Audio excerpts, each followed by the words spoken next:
Let us recall the main points we considered yesterday. Through conception and birth into the physical, sense-perceptible world, the human being brings down, on the one hand, something which inwardly still possesses the living spiritual world, but which then becomes shaded and toned down to the thought world he bears within him. On the other hand, he brings down something which fills his element of soul and spirit, something which I have described as being essentially a state of fear.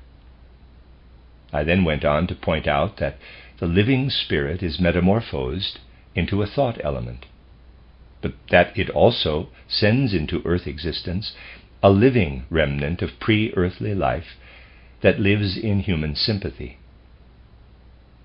So in human sympathy, we have something that maintains in our soul the living quality of pre-earthly existence. The feeling of fear that fills our soul before we descend to the physical world is metamorphosed here on earth, on the one hand, into the feeling of self, and on the other, into the will. What lives in the human soul by way of thoughts is dead as far as spirit and soul are concerned, compared with the living world of the spirit. In our thoughts, or at least in the force which fills our thoughts, we experience, in a sense, the corpse of our spirit and soul existence between death and a new birth.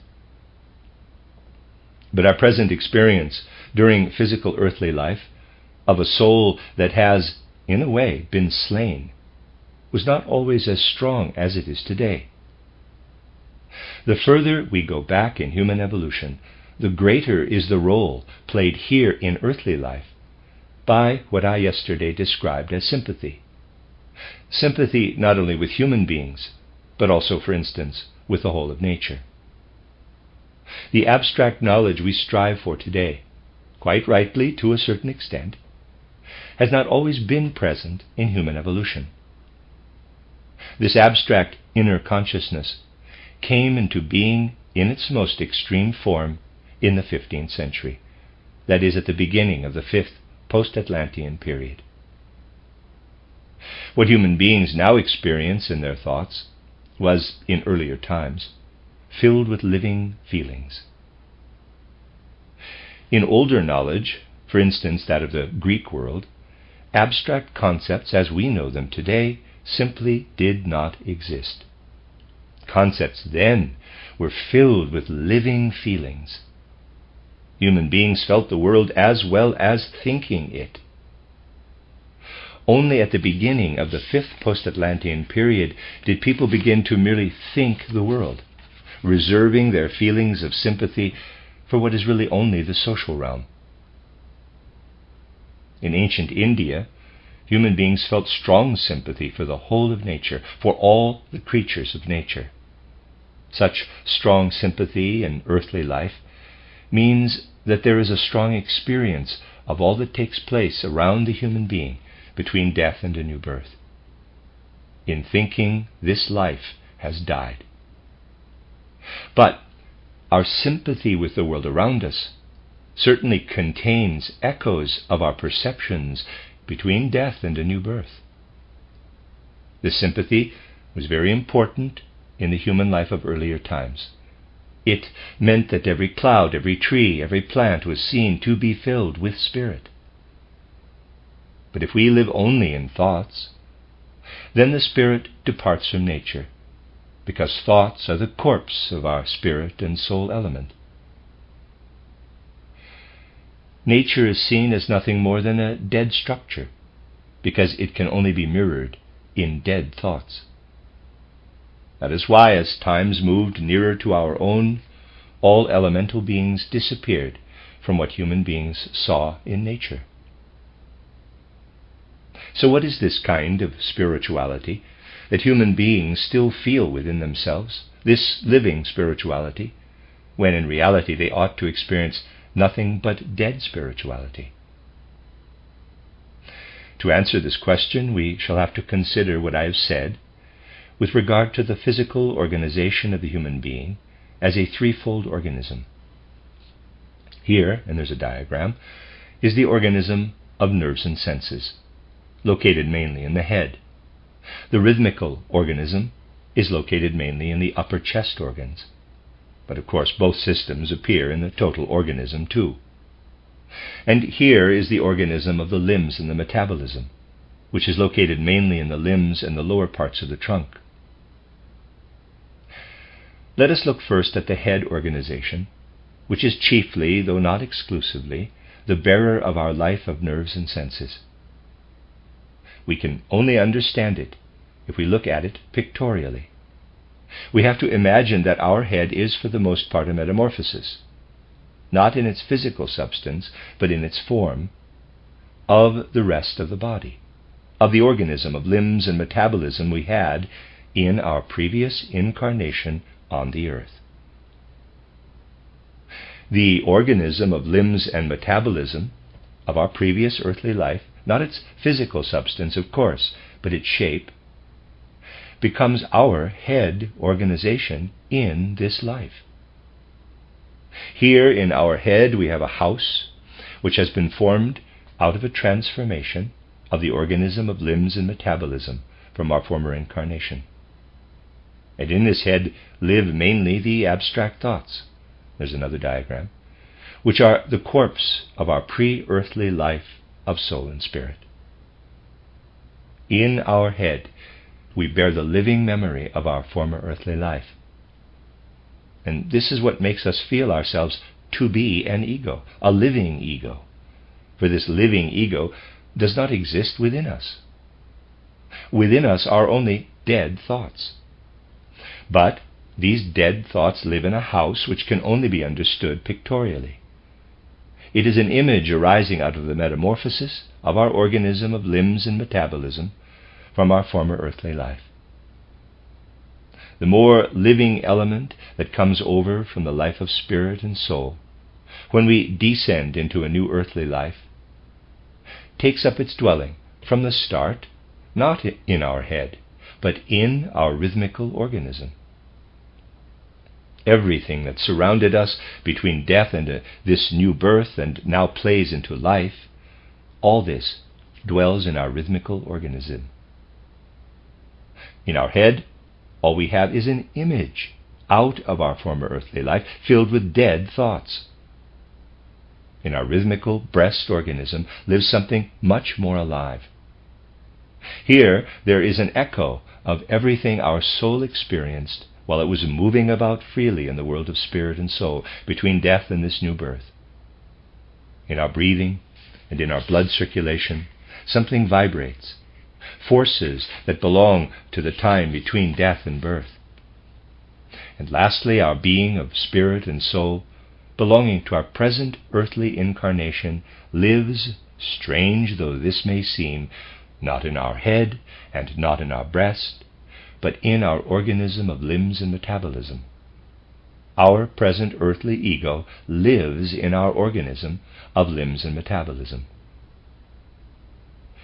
Imagine the dead thoughts to be still alive.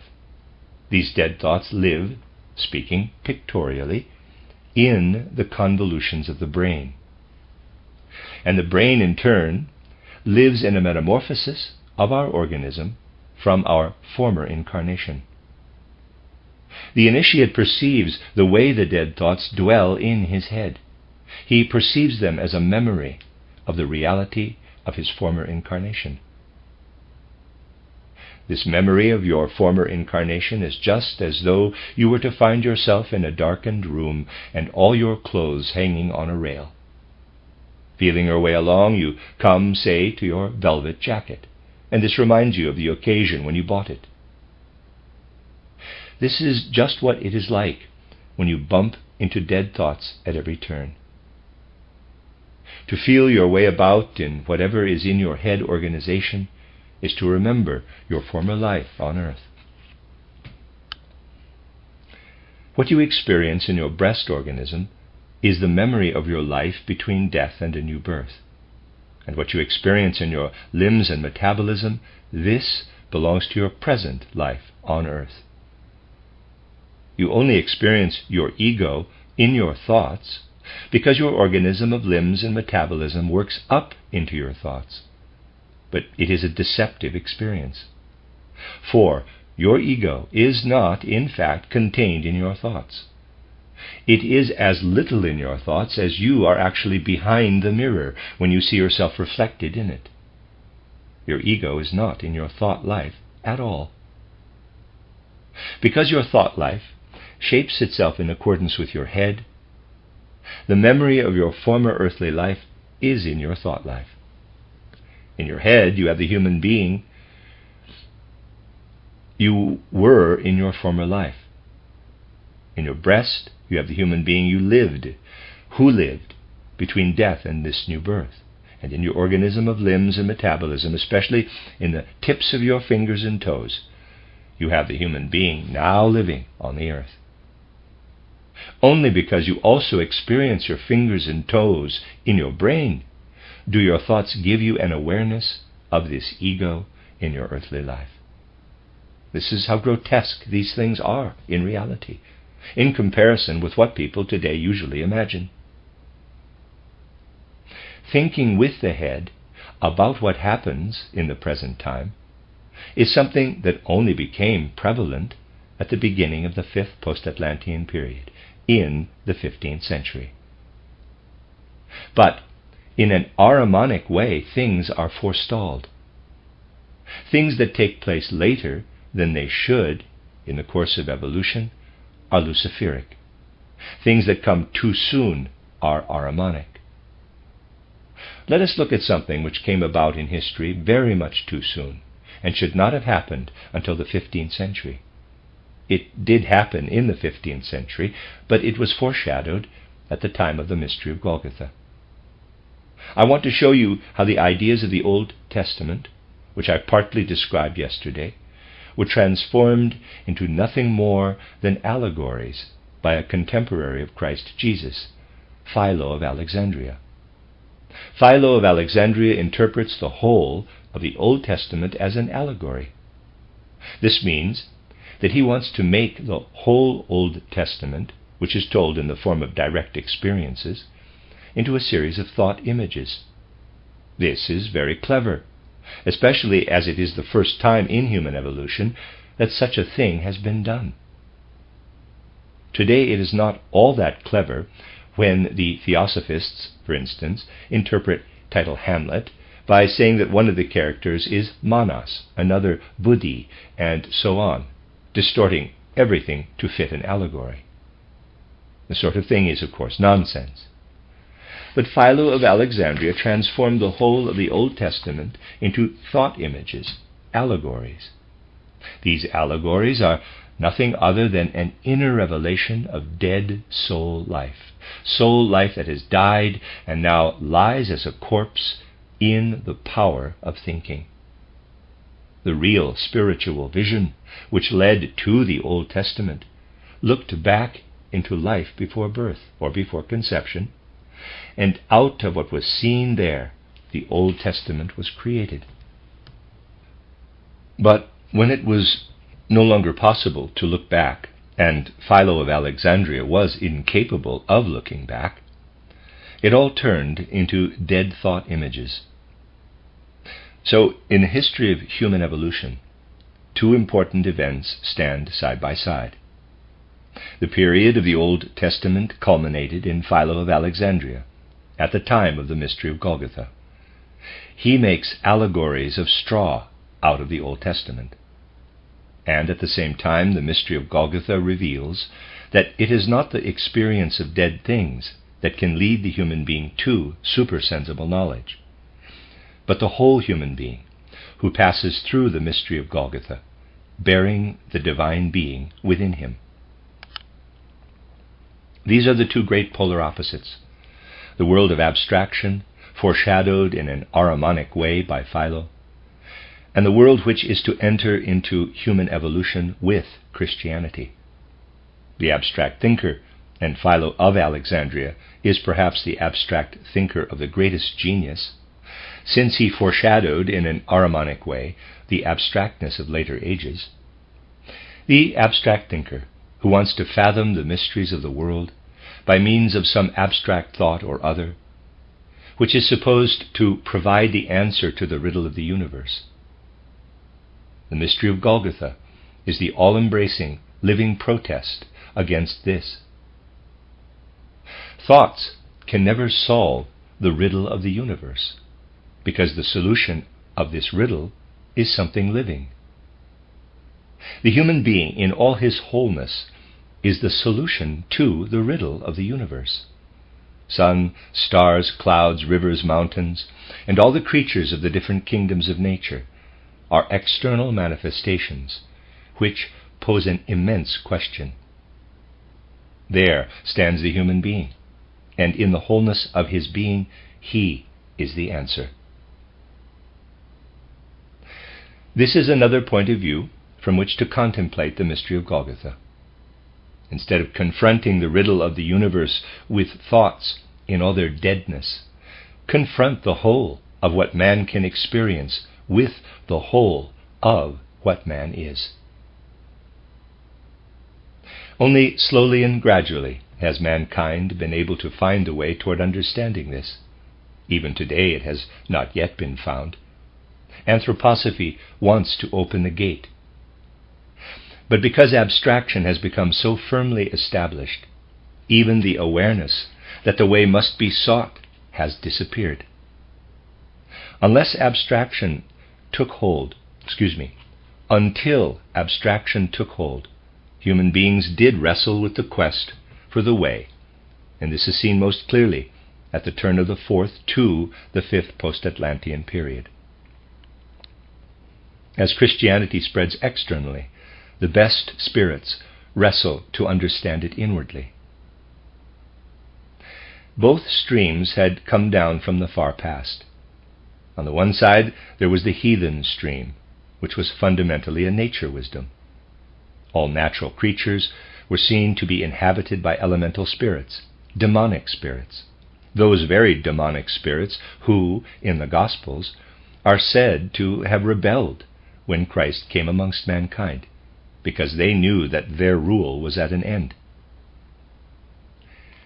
Human beings failed to recognize Christ, but the demons recognized him. They knew that he would now take possession of human hearts and human souls, and that they would have to withdraw. But for a long time they continued to play a role in the minds and hearts of human beings, as well as in their search for knowledge. Heathen consciousness, which sought the demonic, elemental spirits in all creatures in the old way, continued to play a role for a long time. It wrestled with that other form of knowledge, which now sought in all earthly things the substance of Christ that had united with the earth through the mystery of Golgotha. This heathen stream, a nature wisdom, a nature Sophia, saw the spirit everywhere in nature, and could therefore also look at man as a natural creature who was filled with spirit, just as all nature was filled with spirit. In its purest, most beautiful form, we find it in ancient Greece, especially in Greek art, which shows us how the spirit weaves through human life in the form of destiny, just as the natural laws weave through nature. We may sometimes recoil from what we find in Greek tragedies, but on the other hand, we can have the feeling that the Greeks sensed not only the abstract laws of nature as we do today, but also the working of divine, spiritual beings in all plants, all stones, all animals, and therefore also in man. The rigid necessity of natural laws was shaped into destiny in the way we find it depicted, for instance, in the drama of Oedipus. Here is an intimate relationship between the spiritual existence of nature and the spiritual existence of man. That is why freedom and also human conscience as yet play no part in these dramas. Inner necessity, destiny, rules within man, just as the laws of nature rule the natural world. This is the one stream as it appears in more recent times. The other is the Jewish stream of the Old Testament. This stream possesses no nature wisdom. As regards nature, it merely looks at what is physically visible through the senses. It turns its attention upward to the primal source of moral values, which lies in the world between death and a new birth, taking no account of the side of man which belongs to nature. For the Old Testament there is no nature, but only obedience to divine commandments. In the Old Testament view, not natural law, but Yahweh's will governs events. What resounds from the Old Testament is imageless. In a way, it is abstract. But setting aside Philo of Alexandria, who makes everything allegorical, we discern behind this abstract aspect Yahweh, the ruler who fills this abstraction with a supersensibly focused, idealized, generalized human nature. Like a human ruler, Yahweh himself is in all the commandments which he sends down to earth. This Old Testament stream directs its vision exclusively to the world of moral values. It absolutely shies away from looking at the externally sense-perceptible aspect of the world. While the heathen view saw divine spiritual beings everywhere, the God of the Jews is the one God. The Old Testament Jew is a monotheist.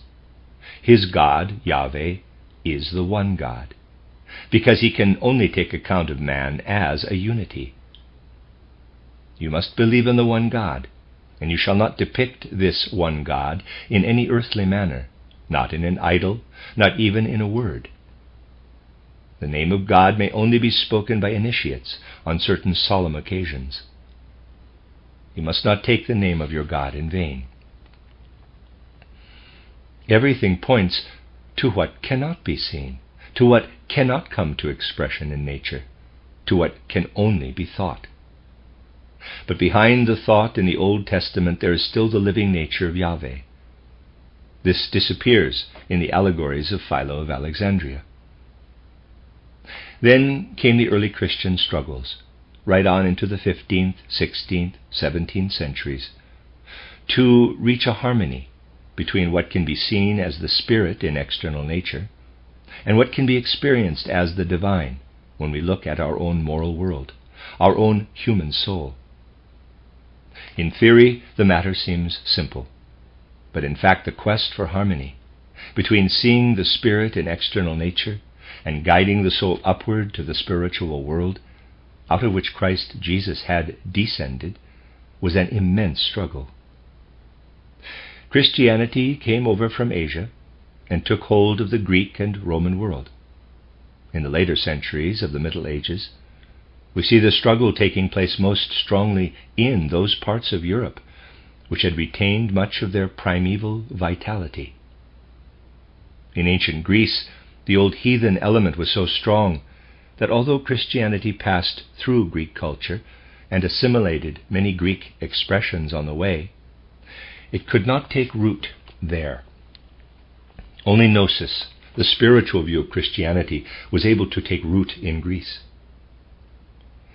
Next, Christianity had to pass through the most prosaic element of world evolution, Roman culture.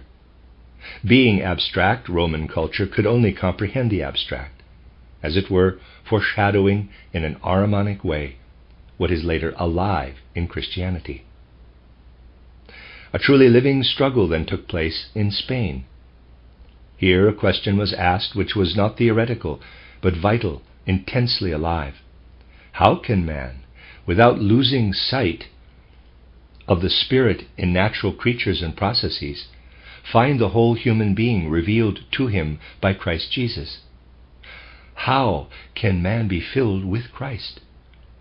This question lived most strongly in Spain, and we see in Calderon, a poet who knew how to depict this struggle with great intensity. The struggle to fill the human being with Christ lived, if I may put it like this, dramatically in Calderon. Calderon's most characteristic drama in this respect is about Cyprianus, a kind of miracle-working magician. In other words, he is, in the first instance, a person who lives in natural things and natural processes because he seeks the spirit in them. A later metamorphosis of this character is Faust. But Faust is not as filled with life as is Calderon's Cyprianus. Calderon's portrayal of how Cyprianus stands in the spirit of nature is still filled with life. His attitude is taken absolutely for granted, whereas in the case of Faust everything is shrouded in doubt. From the start, Faust does not really believe that it is possible to find the spirit in nature. But Calderon's Cyprianus is, in this respect, a character who belongs fully to the Middle Ages. A modern physicist or chemist is surrounded in his laboratory by scientific equipment. The physicist by Geissler tubes and other things, the chemist by test tubes, Bunsen burners, and the like. Cyprianus, on the other hand, stands with his soul surrounded by the Spirit, everywhere flashing out and spilling over from natural processes and natural creatures. Characteristically, a certain Justina enters into the life of Cyprianus. The drama depicts her quite simply as a woman, but to see her solely as a female human being is not to see the whole of her. These medieval poets are misunderstood by modern interpretations, which state that everything simply depicts the material world. They tell us, for instance, that Dante's Beatrice is no more than a gentle female creature. Some interpretations, on the other hand, miss the actual situation by going in the opposite direction, lifting everything up allegorically into a spiritual sphere. But at that time, the spiritual pictures and physical creatures of the earth were not as widely separated as they are in the minds of modern critics today. So when Justina makes her debut in Calderon's drama, we may permit ourselves to think of the element of justice which pervades the whole world. This was not then as abstract as it is now, for now it is found between the covers of tomes which the lawyers can take down from their shelves. Jurisprudence was then felt to be something living. So Justina comes to Cyprianus, and the hymn about Justina, which Cyprianus sings, presents another difficulty for modern scientific critics. Modern lawyers do not sing hymns about their jurisprudence, but Cyprianus sensed that the justice which pervades the world was something to which he could sing hymns. We cannot help repeating that spiritual life has changed. Now Cyprianus is at the same time a magician who has dealings with the spirits of nature, that world of demons among whose number the medieval being of Satan can be counted. Cyprianus feels incapable of making a full approach to Justina, so he turns to Satan, the leader of the nature demons, and asks him to win her for him. Here we have the deep tragedy of the Christian conflict. What approaches Cyprianus in Justina is the justice which is appropriate for Christian development. This justice is to be brought to Cyprianus, who is still a semi-heathen nature scholar. The tragedy is that out of the necessities of nature, which are rigid, he cannot find Christian justice. He can only turn instead to Satan, the leader of the demons, and ask him to win Justina for him. Satan sets about this task.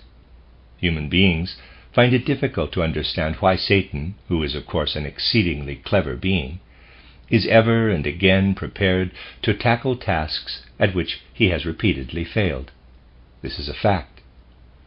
But however clever we might consider ourselves to be, this is not the way in which to criticize a being as clever as Satan. We should rather ask ourselves what it could be that again and again persuades a being as clever as Satan to try his luck at bringing ruin on human beings. For of course ruin for human beings would have been the result if Satan had succeeded in, let me say, winning over Christian justice in order to bring her to Cyprianus. Well, so Satan sets about his task, but he fails. It is Justina's disposition to feel nothing but revulsion for Satan. She flees from him, and he retains only a phantom, a shadow image of her. You see how various motifs which recur in Faust are to be found in Calderon's drama. But here they are bathed in this early Christian struggle. Satan brings the shadow image to Cyprianus, but Cyprianus does not know what to do with a phantom, a shadow image. It has no life. It bears within it only a shadow image of justice. This drama expresses, in a most wonderful way, what ancient nature wisdom has become now that it masquerades in the guise of modern science, and how, when it approaches social life, that is, when it approaches Justina, it brings no life with it, but only phantom thoughts. Now, with the fifth post-Atlantean period, mankind has entered upon the age of dead thoughts, which gives us only phantoms, phantoms of justice, phantoms of love, phantoms of everything. Well, not absolutely everything in life, but certainly in theory. As a result of all this, Cyprianus goes mad. The real Justina is thrown into prison together with her father. She is condemned to death. Cyprianus hears this in the midst of his madness and demands his own death as well. They meet on the scaffold. Above the scene of their death, the serpent appears, and riding on the serpent, the demon who had endeavored to lead Justina to Cyprianus, declaring that they are saved. They can rise up into the heavenly worlds. Quote, "This noble member of the spirit world is rescued from evil." Close quote. The whole of the Christian struggle of the Middle Ages is contained in this drama. The human being is placed midway between what he is able to experience before birth in the world of spirit and soul, and what he ought to experience after passing through the portal of death. Christ came down to earth because human beings could no longer see what in earlier times they had seen in their middle rhythmic system, which was trained by the breathing exercises of yoga. The middle system was trained, not the head system. These days, human beings cannot find the Christ, but they strive to find him. Christ came down. Because they no longer have him in their memory of the time between death and a new birth, human beings must find him here on earth. Dramas such as the Cyprianus drama of Calderon describe the struggle to find Christ. They describe the difficulties human beings face now that they are supposed to return to the spiritual world and experience themselves in harmony with the spiritual world. Cyprianus is still caught in the demonic echoes of the ancient heathen world.